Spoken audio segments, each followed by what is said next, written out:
Bueno, muy buenas tardes a todos. ¿Qué tal? ¿Cómo andan? ¿Cómo les va? Bienvenidos a una nueva clase del curso de Tether. Muchas gracias por estar participando. Bien, en lo que se va uniendo el resto de la gente, les comento, la dinámica va a ser básicamente la misma que tuvimos en la primera charla, ¿sí? Vamos a estar teniendo el placer de tener a Eduardo acá, que nos va a estar dando la clase del día de hoy.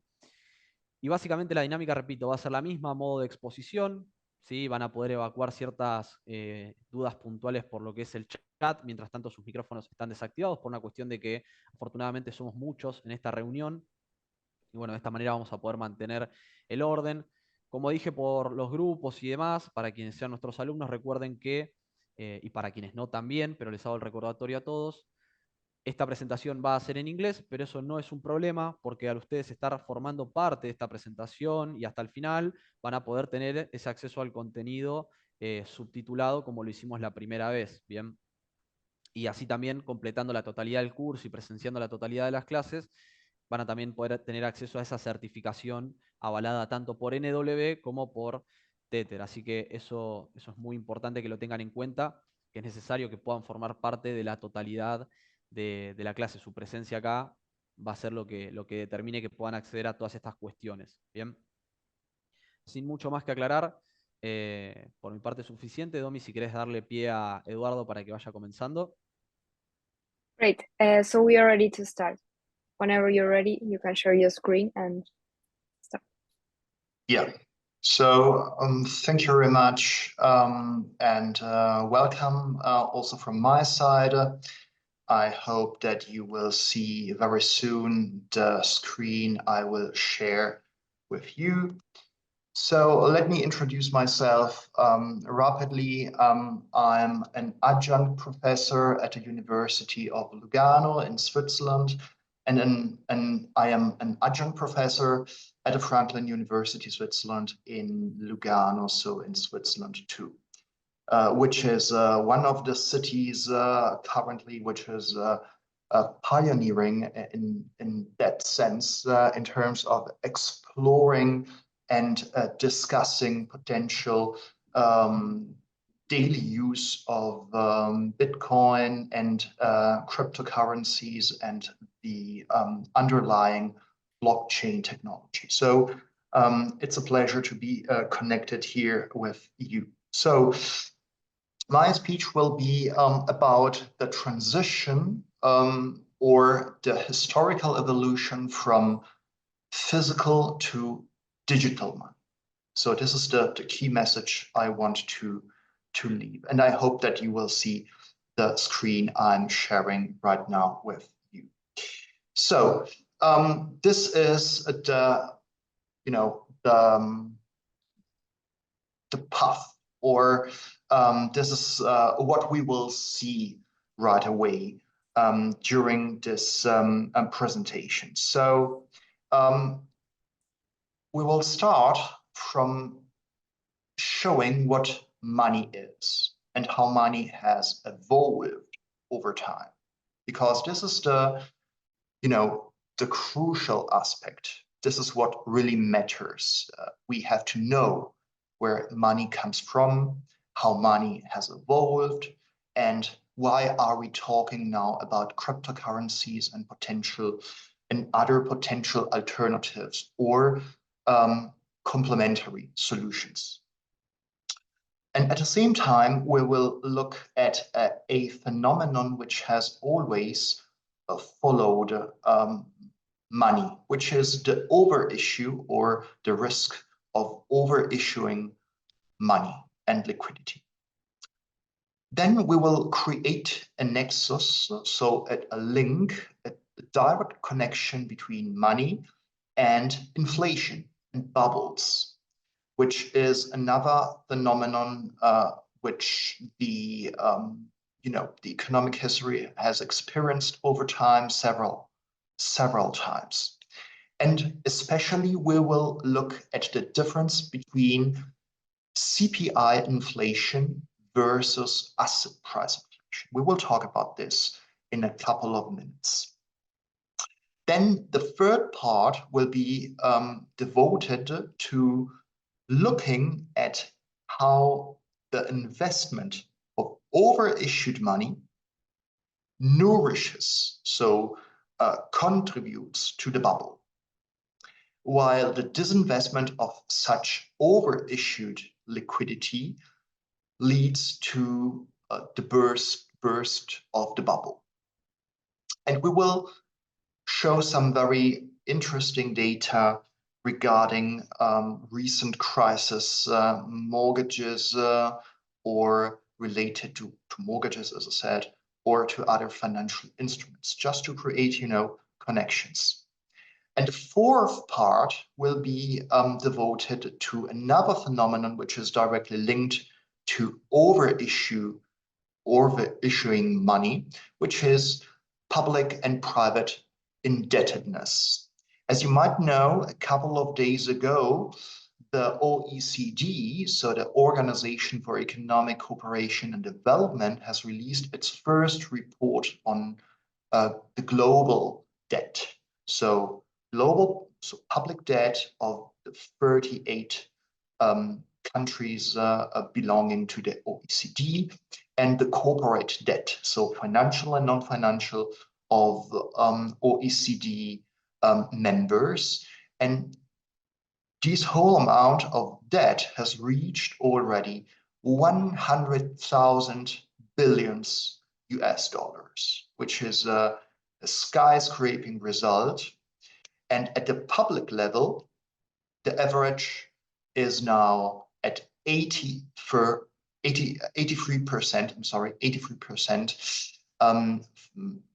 on average among 38 OECD member countries, which is plus 30% as compared to 2008. So as compared to the global financial and economic crisis.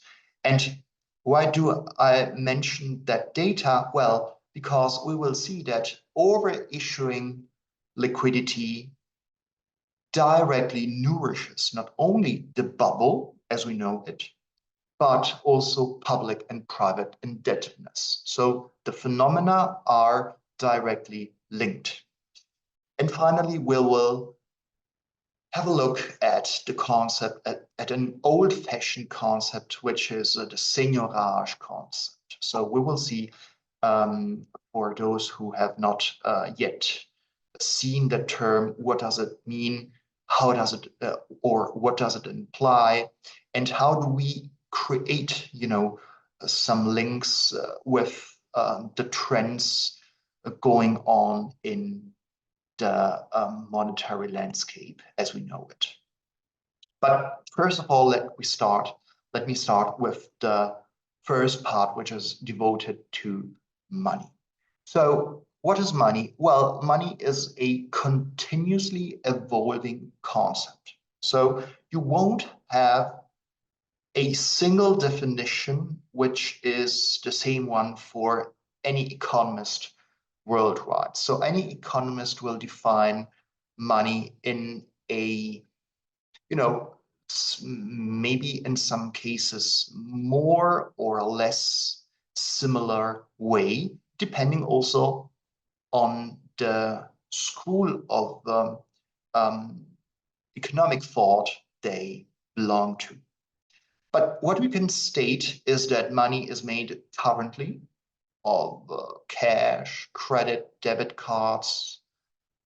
Some people think also about cryptocurrencies. I'm not contesting that. I'm just, just adding it to that list, and maybe in the future to and CBDCs. So e-cash might be a new form of money. And of course, the question is, how do all these means of payments, which of course are not exhaustive, so this is not an exhaustive list, it's just an example, well, how do they fit in this monetary landscape, which is evolving daily? Well, we will see that. but we will also see that some relations, some phenomena, some concept are, despite the evolving ages, are somehow the same.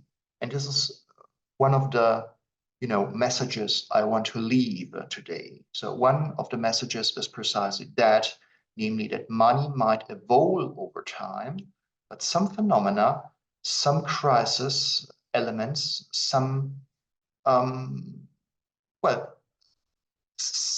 some nexus are the same, have remained the same.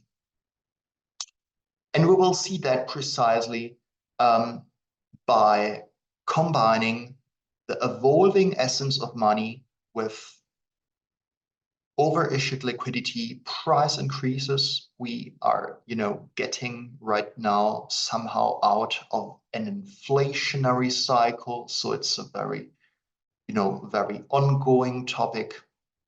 And in general, volatility in financial markets. And I'm a macroeconomist, so my approach will be a macroeconomic one. And when I think of macroeconomics, I think always of a set of economic agents. So not just one specific agent, but the set of them. So I like to say that overall, historically speaking, money has got more and more dematerialized in time. What does it mean? It means that money has progressively lost its physicality over time. I could mention, but I don't have sufficient time. I could mention very ancient methods of payments. Sometimes there were camels or animals, but soon they became, shells or bones of animals. So something very or smaller, more practical. Well, money has evolved over time and has lost partially its physicality. Take precious metals and then banknotes, and then banknotes and book money. So we really experience this trend over the historical evolution of money. What is new nowadays is the combination between dematerialization on the one hand and digitalization on the other.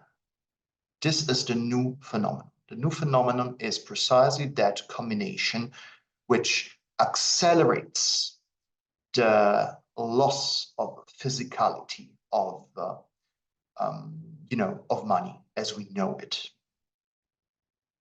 So this is, I think, a very important point. Not only the loss of physicality, but also the digitalization, which is, dematerialization 2.0, I would call it. Well, previously I said that money has no uniform definition, which is right, which I can confirm.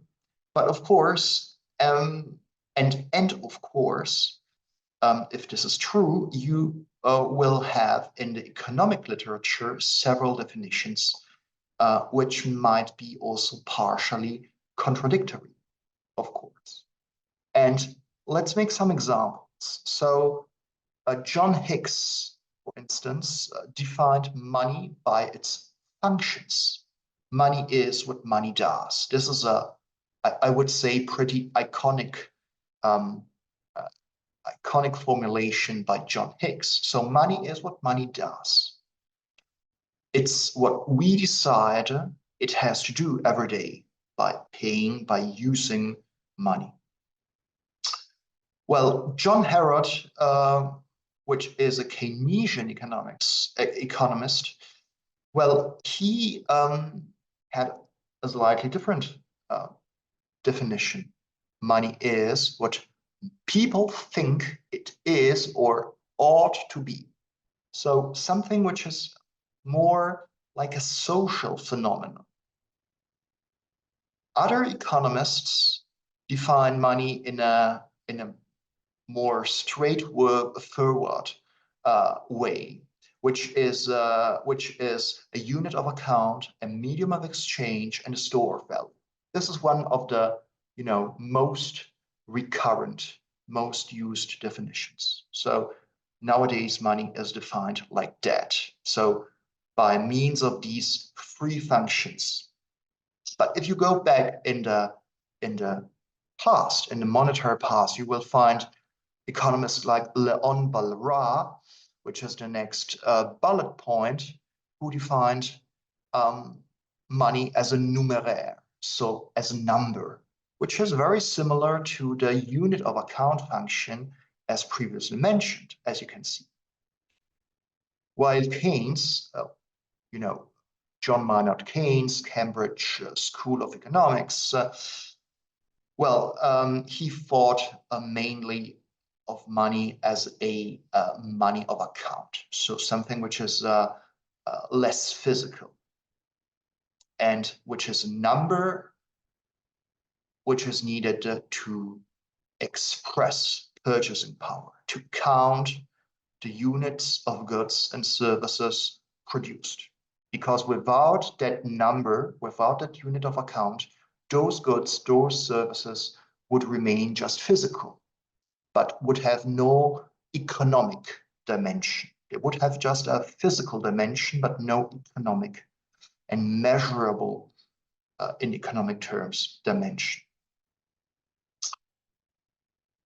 But getting back, and I'm directly going to the part I'm showing here with the mouse, as you can see. Well, if we take the threefold definition of money, so money as a unit of account, money as a means of payments, and money as a store of value, you might identify some contradictory functions within that definition. Because if we take the function of unit of account and that of means of payments, well, it seems like there is no intrinsic value implied.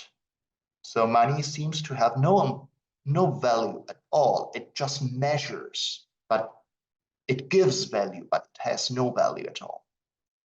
But when we define money as a store of value, as the most accepted definition does, well, store of value has an intrinsic value. So this is once again a linguistic contradiction.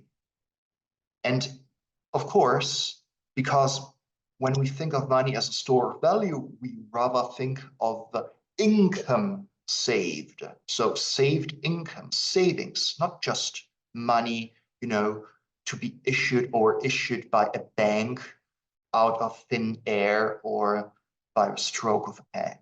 So this is something very different than saved income, what we have earned through labor and which we store and keep for, times where we might need that savings. So as we can see, recapping the slide, several definitions, but even the most accepted one, which is the threefold definition as mentioned before, has some intrinsic contradictions in it, at least terminological, linguistic contradictions. And this is important to keep in mind when we will scroll through the next slides. Well, how would I define money? So let me allow myself to define money. Well, money is for sure a unit of account and a unit of measure, and also a means of payments. But I disagree with the definition of money as a store of value. At least if we think of money as book money. If we think of money as banknotes or, something else, something saved, well, then things might change. But very relevantly in this context is to also define money as a spontaneous acknowledgement of debt. This is the third bullet point you see here. And why is it a spontaneous acknowledgement of debt? By whom, first of all? Well, of the banking system it issues it. Why is it a spontaneous acknowledgement of debt? Well, because it is registered as a liability. Money is registered in the, in the books of banks as a liability, while cryptocurrencies are registered as an asset. So this is, I think, a crucial point. Money is a spontaneous, not redeemable, I would also say, acknowledgement of debt of the banking system, which is necessary to vehiculate and measure goods and services as produced on a yearly basis. And it's registered worldwide as a liability.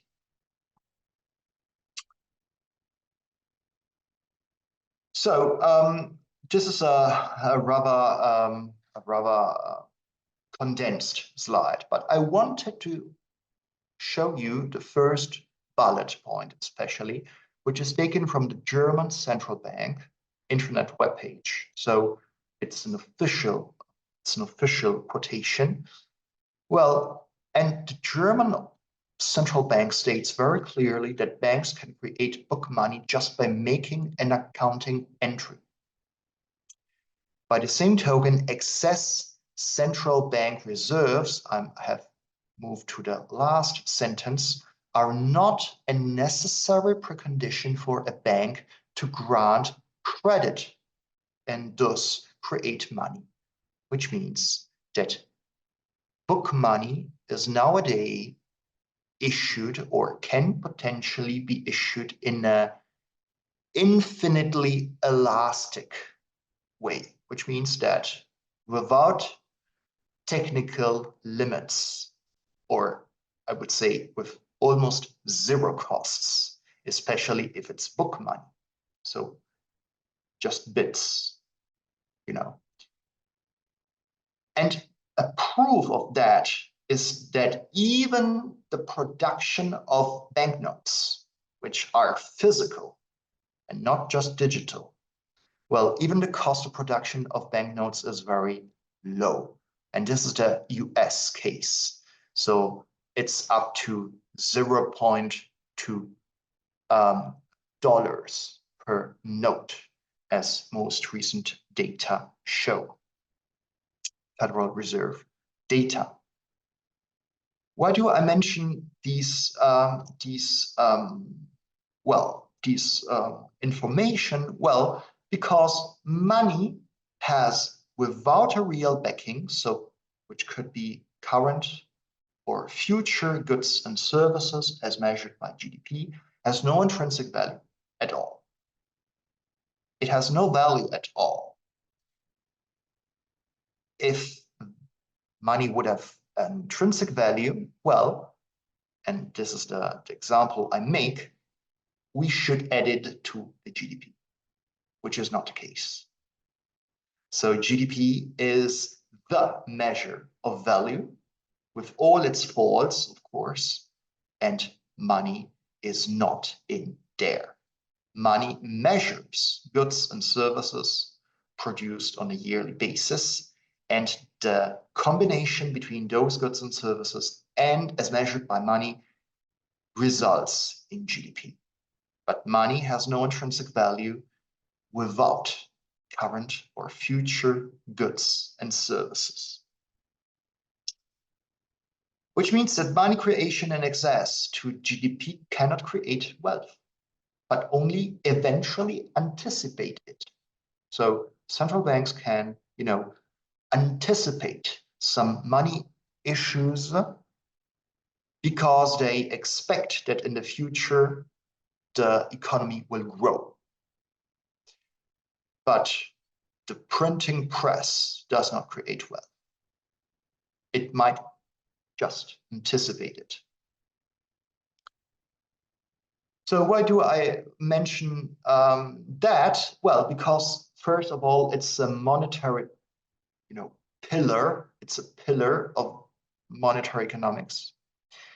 And second, because fiat money regimes, because of that characteristic, are very at risk of issuing liquidity in excess. And let me move on to the second part, which creates a nexus between liquidity in excess, which is one of the big risks, and inflation and bubbles.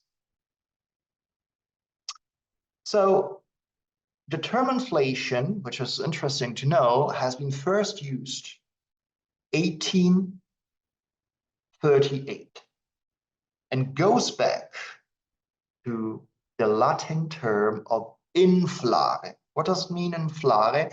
Well, it means to blow up, to balloon, to become bigger. What does become bigger? Prices? No.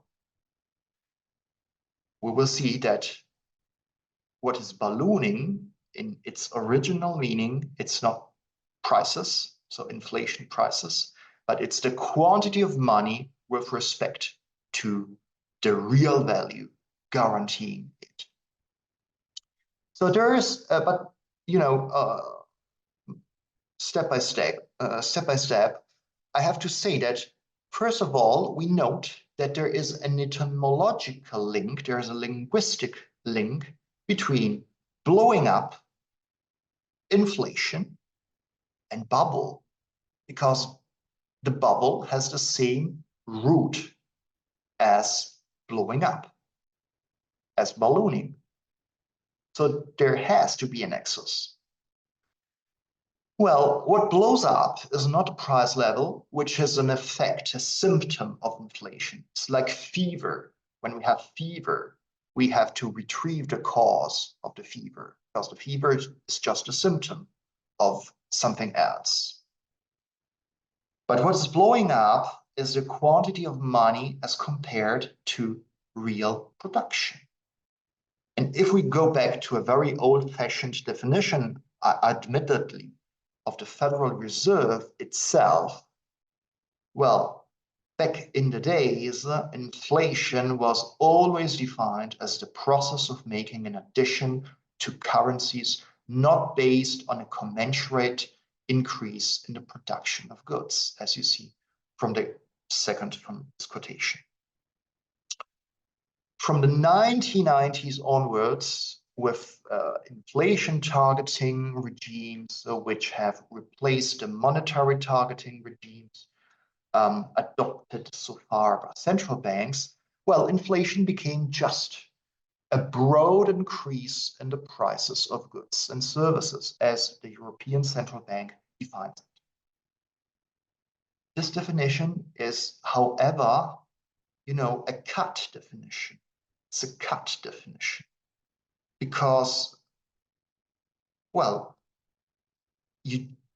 central banks nowadays just look at the symptom, but not necessarily, or not anymore necessarily, at the cause. So this functional definition, which is also simplistic, does not distinguish between the symptoms and the cause of inflation. So a question which I will ask is, are generalized or general price increases necessarily inflationary? Yes, according to today's definition. So if the price level goes up, it's necessarily inflationary. But no, it's not necessarily inflationary according to the historical definition. Let's make an example to make this point clear. Let's suppose that, and this is example 1, we decide we are the economic agents of a whole economy, and we decide to increase sale prices of the goods and services we produce to boost profits because we want to invest in, I don't know, machinery, research and development, and so on. So we just, increase prices. According to today's definition, our decision leads to inflation. But this is a very different phenomenon than if we would be forced to increase sale prices because of generally increasing costs. It's very different. Both cases are very different because on the one hand, we decide to do something, which is an entrepreneurial decision. On the other hand, we are forced to increase prices. Let's make another example. On the one hand, let's take an increase of sale prices with stable liquidity volumes in an economy. And on the other, an increase of sale prices with growing money supply. Both scenarios can't be compared because they are different, profoundly different.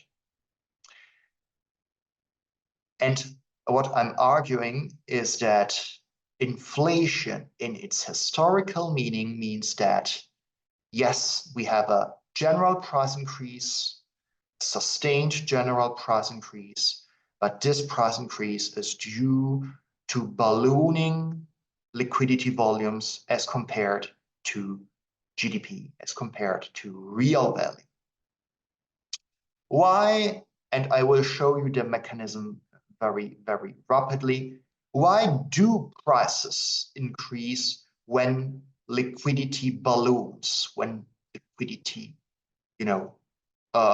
becomes bigger with respect to GDP? Let's take this example. Let's assume that we have goods and services, so GDP equal to 100 units, while new liquidity, so to count for the newly produced goods, is equal to 120. Well, those 20 units are issued with no real backing. This is mathematical.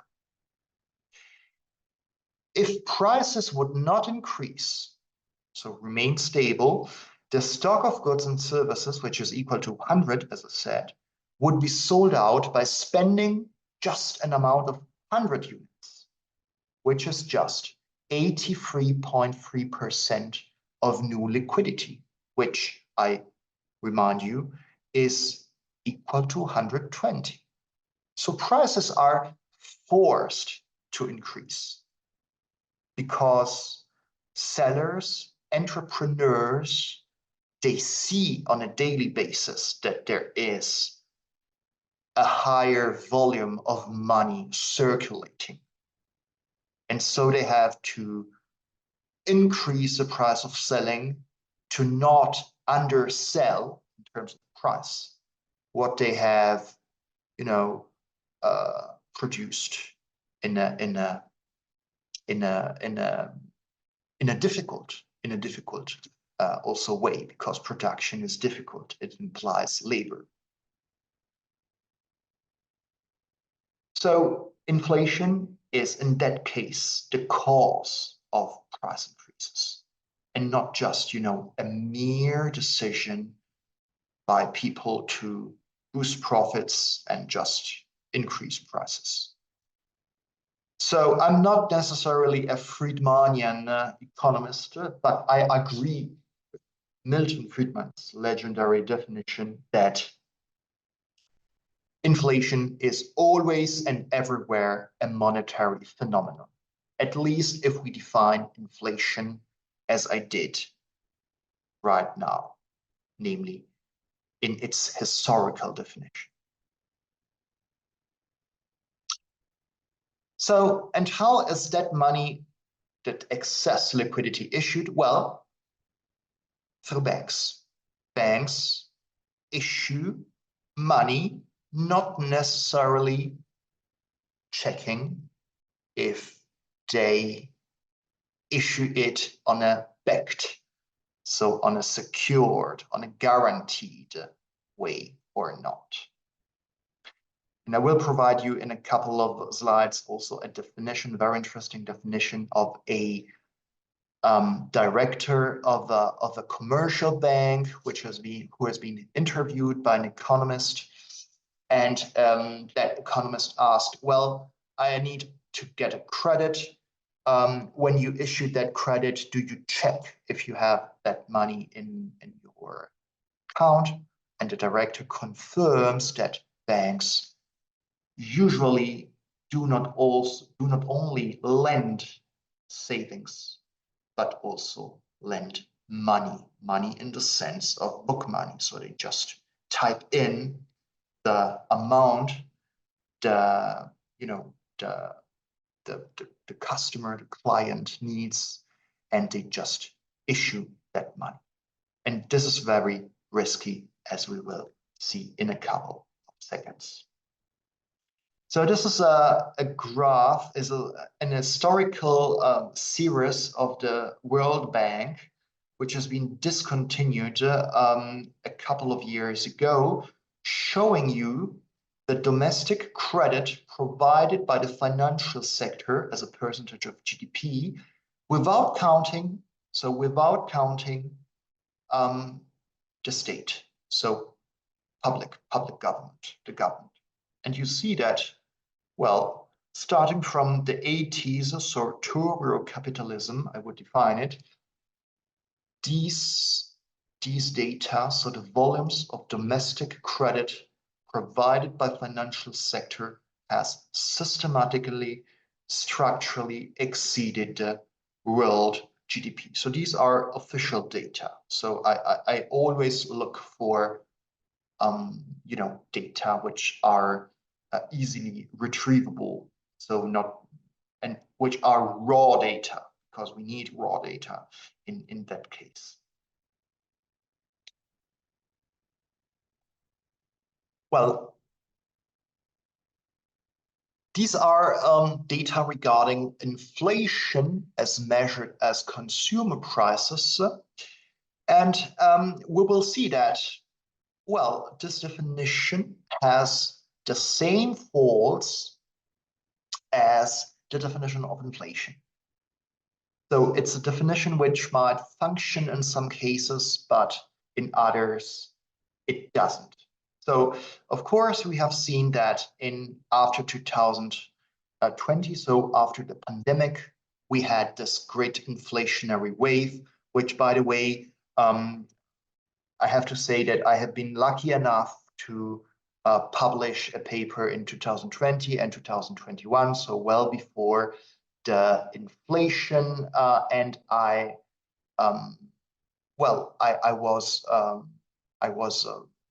one of the first economists, not without critiques, to claim that we would have experienced an inflationary wave after the pandemic. But this is there is no special ability behind it, but it's simply based on historical facts. After droughts, after fires, after tornadoes, after catastrophes, you always have a regional price increase. So you can just imagine what would have happened after such a vigorous pandemic, such an unexpected pandemic as we experienced it. So I think it was partially predictable, excluding, of course, the price increases due to the war and to other geopolitical instability. I will skip that slide too, and once again show data on consumer prices. And why do I that? Well, because what is interesting in that is that consumer prices have once again risen, while in the past they were pretty stable. So CPI inflation was low and at a decreasing level, which is not which is, if you think properly, it's not so unusual because just a portion of income is spent on goods and services in advanced countries. Why has the inflationary wave affected CPI or consumer prices right after the pandemic? Well, it's very easy, because the goods and services which have been restricted due to the pandemic and lockdowns have been precisely consumer goods and not assets. So the inflationary pressure unloaded right on that market, which has been restricted over time. But since the pandemic is finally over, well, we have to bear in mind that before that inflationary episode, we experienced another phenomenon, which is the asset inflation with stable consumer prices. So consumer prices remained stable while asset prices went up. And this gives me the hint to move on to the third part, which is dedicated to asset markets. I'm trying to, to create connections between all these parts and then draw some hopefully interesting conclusion. I will speed up because I see that time is really flying away. So how do we define a bubble? Well, a bubble is the price is when the price of an asset rises above its fundamental value. This is the most accepted definition of a bubble. So and this is the definition of Friedman, which I have already mentioned, namely that inflation is when there is a substantial change in the stock of money per unit of output without, without an equally substantial increase of the output itself. So let's now create these links. So we have seen that consumer prices tend to be stable apart from the post-pandemic inflationary episode.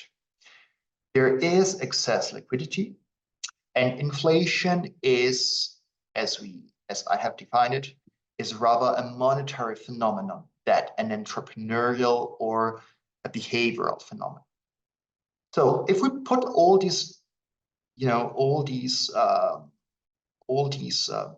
points and statements together, I claim that there is a profound link between excess liquidity and the bubble on the asset markets. So we have moved to the assets market. So real estates, stocks, bonds, but also cryptocurrencies sometimes, foreign currencies, precious metals, and so on. So if we have that excess liquidity, well, that liquidity has to be invested somehow, spent, placed somewhere. Well, the investment of overissued money leads to the bubble blowing up, which means that prices grow up. They grow on that specific market. As soon as that excess liquidity is withdrawn, it's disinvested, well, the bubble bursts. We have a collapse in the price level. This is not a demand and supply dynamic as we know it. It's a much more accelerated, much more, vigorous, much more intense, because we have something more in the economy moving from one side to another, which is the excess liquidity, which is more liquidity than necessary, like a bubble. In a bubble, in a space of water, that bubble moves and changes the allocation of the water proportion as compared to air.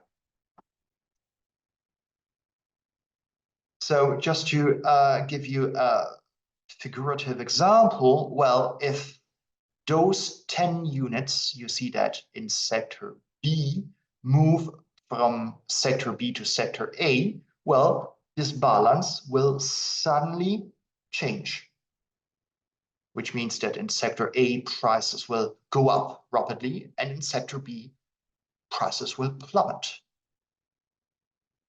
So the disinvestment results in a void, in a sudden void, while the investment of excess liquidity, well, it contributes to rapid and vigorous price increases.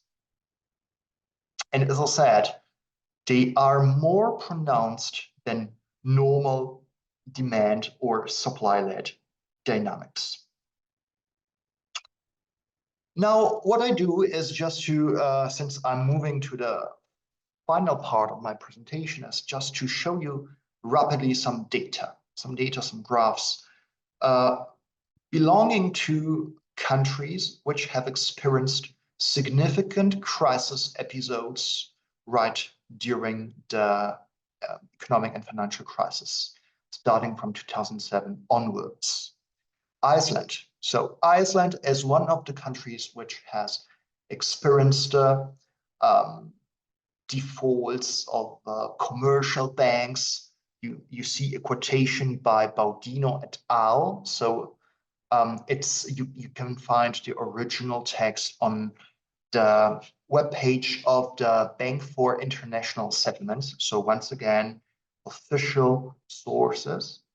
Well, and these are the World Bank data. And you see domestic credit to private sector provided by banks as compared to GDP. So the dotted red line is the 100% GDP threshold line. And you see that just before the bubble burst, well, you had that skyscraping increase, which was a clear symptom that there was a bubble. The bubble was there, and it was nourished by domestic credit once again.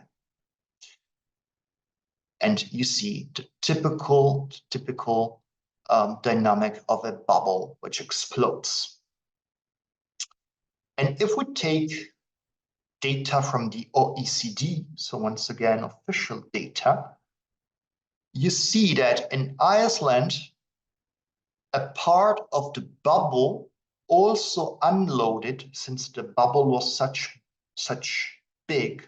huge, as we have seen, it even unloaded itself on inflation, CPI, as measured by CPI, so on consumer prices. There was so much liquidity that liquidity was even invested in consumer goods. And you see 2015 corresponds to 100, so this is the basis year, and you see that vigorous increase up to 607, so this is an index number, and then back to 41, so this is when bubble exploded. Let's make the same example, or the same example in the Irish case. Domestic credit to private sector by banks, once again, balloons, and then it explodes even more vigorously than in the Irish case, because now, as you see, we have a sustained withdrawal of liquidity from the banking system. And once again, you see some interesting quotations taken from Bank for International Settlements. So this is not a reconstruction by me. It's just, it's history, economic history.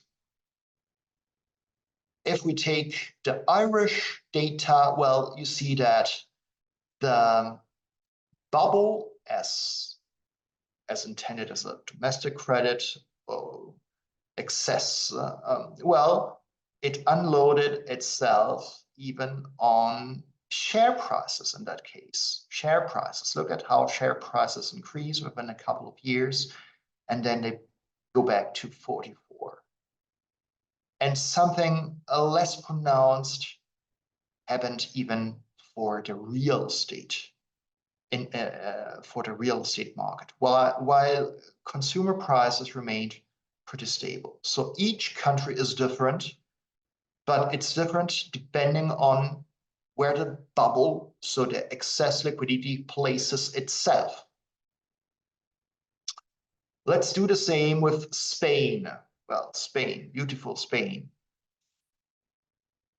Domestic credit to private sector banks. Once again, we have this peak right before the crisis, and then this rapid downward trend. And we know that Spain experienced a real estate bubble, and you really can see from the housing prices that they went up, and they then once again got back to previous levels, or pretty similar previous levels. And even if you take 2007, share prices in Spain even ballooned to 151 from 123 during the previous year, which means that there was necessarily some liquidity, some excess liquidity invested. Now we have data. I don't want to get too much into detail of that. We have data for Cyprus. Cyprus is another European country which has experienced big banking crisis. Germany, which is one of the richest countries in Europe, the US. And what is interesting in the case of the US, just pointing that out, well, you see that domestic credit provided by non-banks, so as compared to banks, which is this line, we are just looking at a yellow one, it went vigorously up, while debt of banks was smoother in its evolution. Why? Because in the US, several Americans get credits, get loans, not from banks, but from financial institutions, from savings banks and so on. Take just Fannie Mae and Freddie Mac as an example. So those, partially publicly controlled or incentivized financial organizations granting loans to finance mortgages, which, and Fannie Mae and Freddie Mac have been involved by the crisis back then. Just to provide some explanations. Then, well, if we talk about assets, we have to also talk about gold, precious metals. So this is the nominal gold price of gold, as I said. And these trends are, well, they are, how can I say, they are extremely volatile, which means that even gold is subject to speculation, which means that a part of that excess liquidity is invested in gold, not necessarily maybe in gold, in physical gold, but maybe in ETFs or some financial instruments based on that. But this is a typical this is a very volatile dynamic, which did not occur for hundreds of years before developing the financial sector and its it's new ways of investment. And there is a paper by me and a co-author which checks the historical data for gold, and we find exactly 3 bubbles, which interestingly enough occurred during the 70s, during the oil shocks, and well, right during the global financial and economic crisis. But this is something I just want to skip for now. So summing up that part, if there is excess liquidity, it can be invested everywhere. It could be beans, it could be rice, it could be real estate, it could be, you know, financial securities, it could be, well, betting on foreign exchange markets and so on.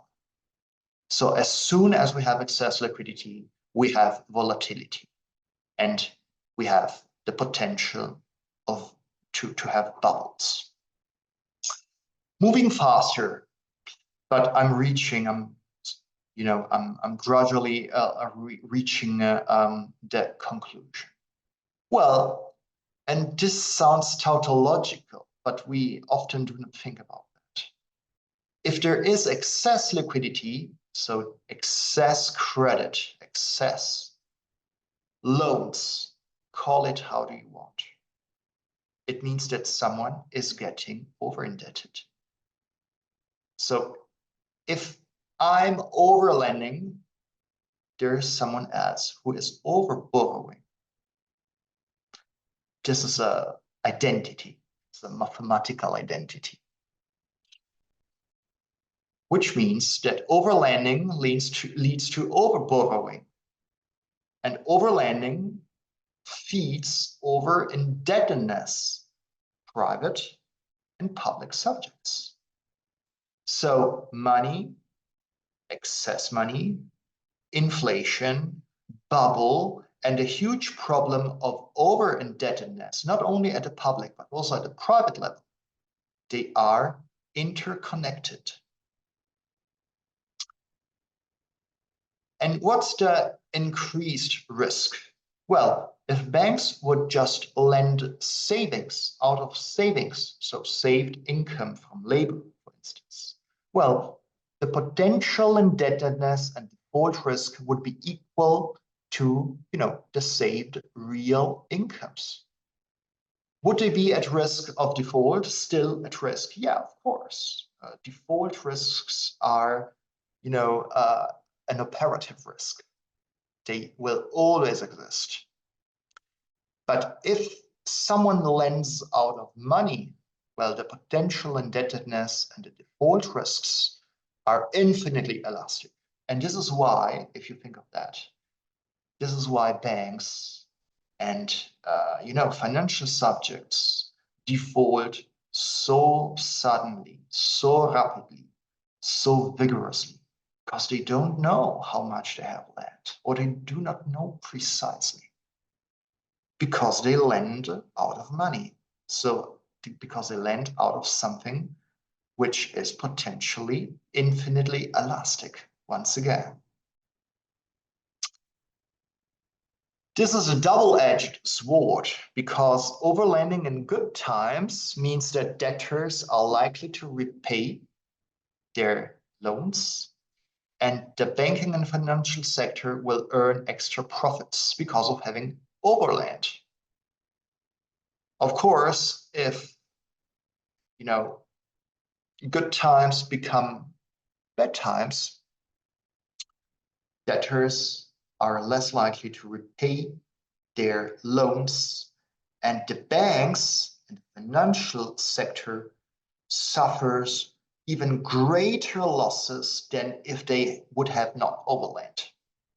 And this is the quotation which is taken from a very good economic journal, scientific economic journal, and this is the quotation of the banking director.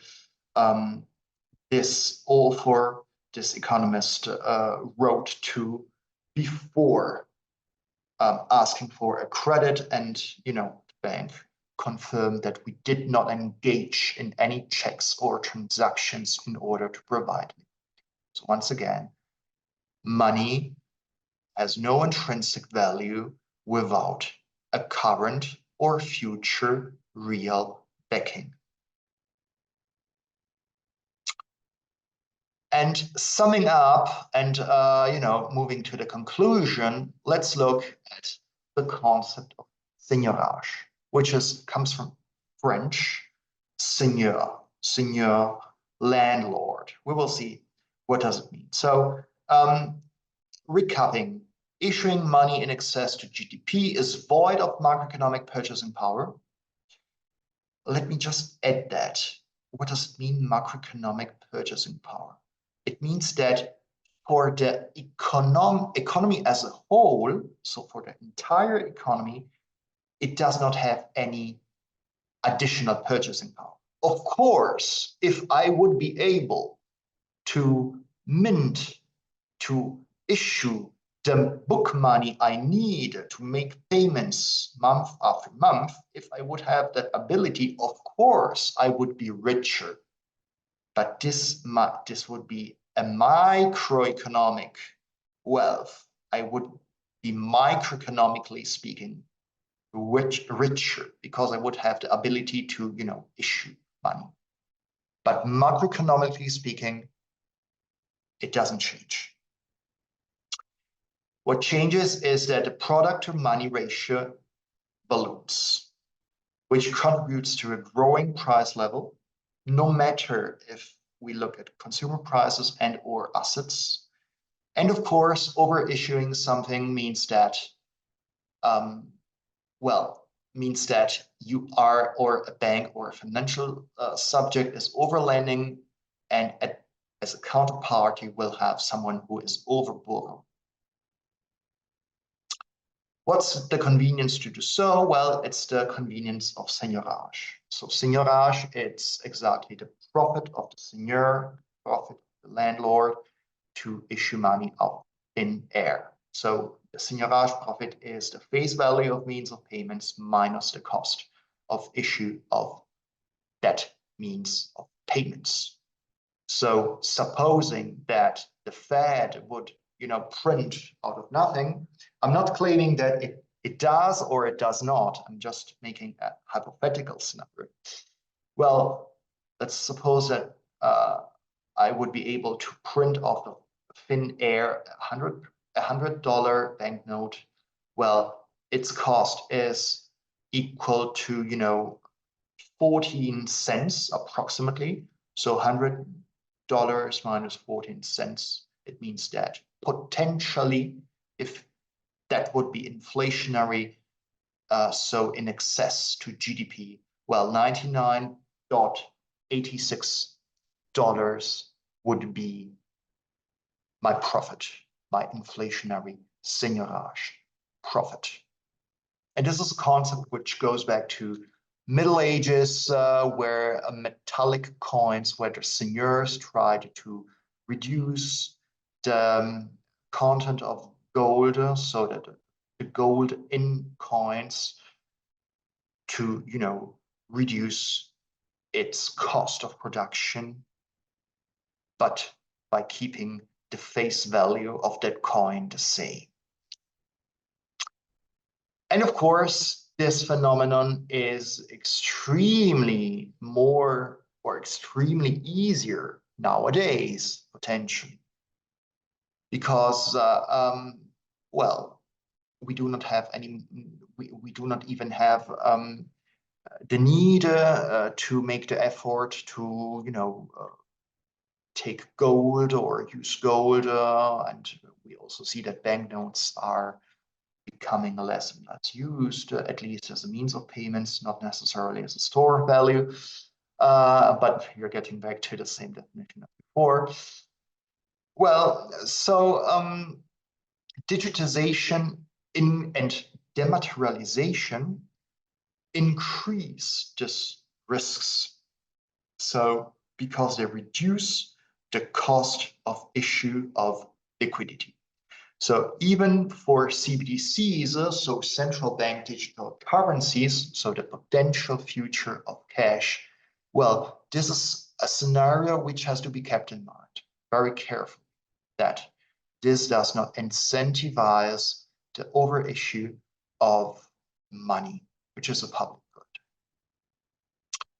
So regarding cryptocurrencies, I have not talked about cryptocurrencies because I know that you have a lot of courses dedicated to cryptocurrencies. So I just wanted to look more at a monetary landscape than just on cryptocurrencies.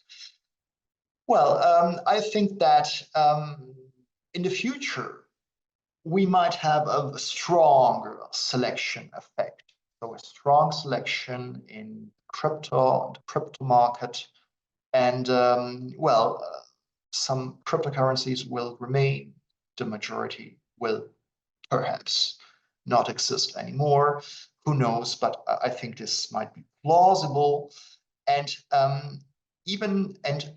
of course, we have to avoid, I think, in the medium long term, even if this might sound not imaginable, I think that policymakers should think of including cryptocurrencies, so those remaining, the selected ones, the used ones, the trusted ones, in monetary aggregates, in extended monetary aggregates, so M2 and M3.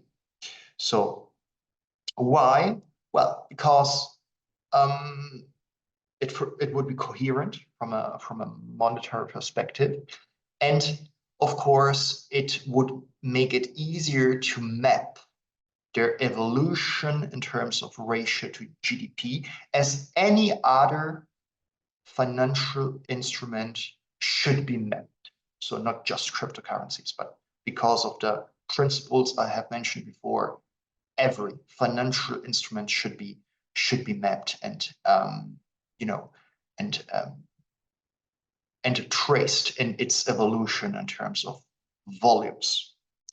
So summing up this rather monetary than cryptocurrency specific lecture, well, we have to be very careful in future that the temptation to speculate because of the growing difference between face value and cost of issuing liquidity might become very strong. I think that there is that temptation. There is that temptation. And I think that the data regarding the debt level at the global level, which I've mentioned before, are a good example of that. We have a debt problem and we have to tackle that debt problem. So even at an OECD level, we have that problem. But that problem derives once again from someone who overgrants credits. So once again, we are getting back to the same cycle. Second point, it's right that there are different technologies, but the monetary principles to comply with are pretty the same. The nature of money is somehow pretty the same.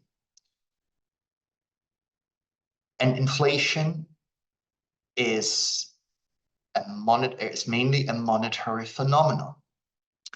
And that risk that, that money-driven inflation is even higher in digitalized eras because of the reasons I have mentioned above. And at the same time, I have tried to, reconcile the bubble phenomenon, which is not a new one.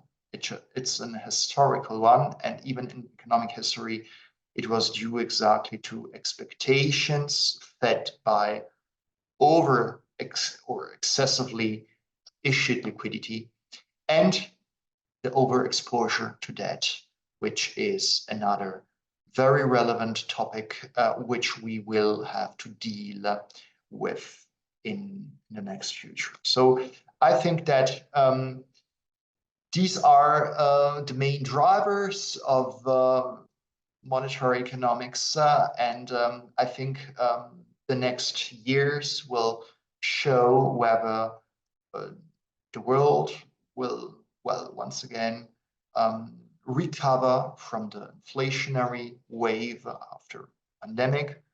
I trust that this will be the case, but once again, inflation will not be over. It will just shift to, the asset markets as we knew it before, at least in emerging, or at least, I'm sorry, in evolved countries where just a limited share of income is spent on consumer goods. So I think that we have to keep in mind that digitization and dematerialization has a lot of opportunities, but we have to comply also with some old-fashioned but still ruling monetary principles. So thank you very much for your attention, and this is it from my side.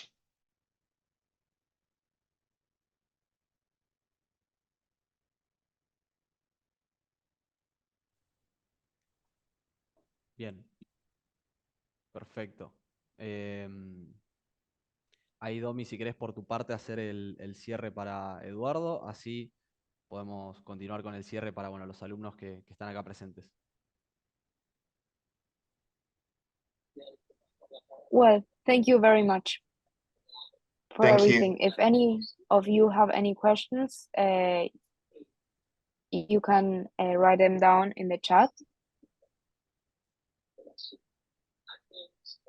I will take just, a couple of questions because it's late in Europe.